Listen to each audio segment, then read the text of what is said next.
জিৰা সৰিয়হ তাৰপিছত এইখিনি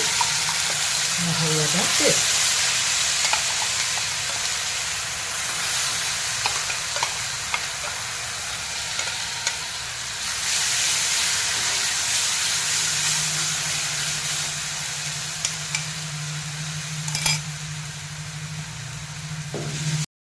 এয়া মছলা তৈয়াৰ কৰিলোঁ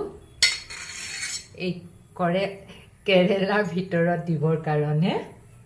এই কেৰেলাটোৰ ভিতৰত দিবৰ কাৰণে এয়া মছলা তৈয়াৰ কৰিছোঁ জিৰা ধনিয়া আৰু লাল মিৰ্চ পাউডাৰ মিক্স কৰিলোঁ এয়া পিঁয়াজ নহৰু আৰু আদা আৰু এয়া হৈছে কেঁচা জলকীয়া নিমখ অকণমান ক'লা জালুক আৰু মান ধনিয়াৰ পাত্তা এইখিনি সকলো এনেকৈ মিক্স কৰিম লগত মিক্স কৰি এয়া চাট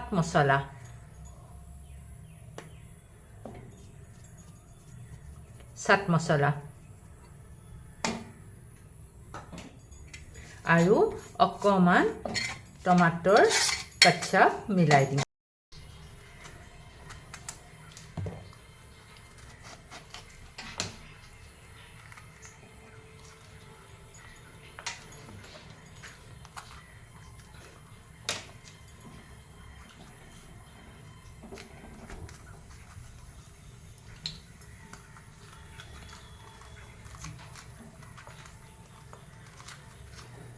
এয়া এনেকৈ পেটটো ফালি দিব লাগে তাৰপিছত ইয়াত মছলাখিনি ভৰাই দিব লাগে এনেকৈ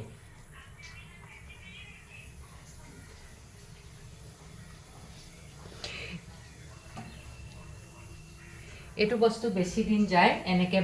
বনালে থৈ দিব পাৰি বনাই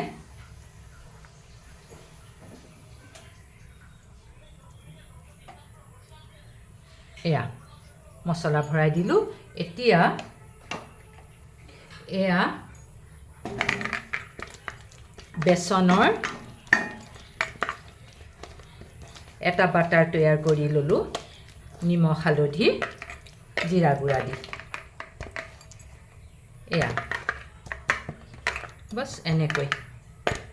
এইটো এটা টেষ্টি হৈ যায় খাবলৈ লগতে আৰু এটা বস্তু বনাব পাৰি সেইটো দেখুৱাই আছোঁ এয়া ভেন্দিও এয়া তৈয়াৰ কৰি থৈছোঁ এয়া পেটটো ফালি ইয়াতো এনেকৈ ভৰাই দিব পাৰি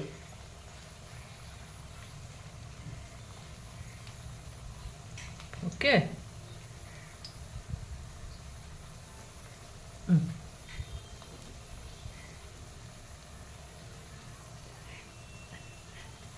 নহ'লে আমি যে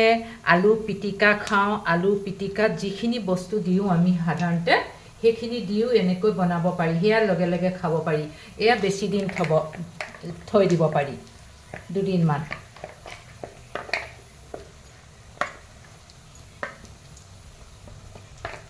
এই যে পকৰা এইটো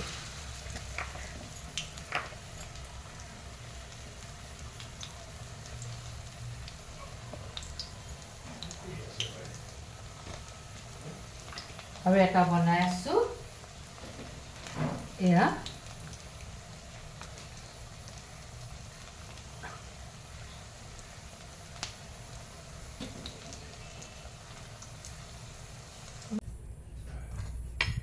এনেকৈ টুকুৰা টুকুৰা কৰি খাব পাৰি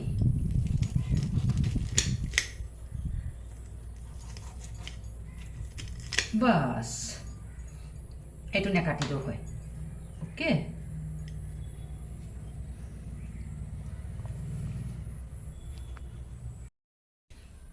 কেৰেলাৰ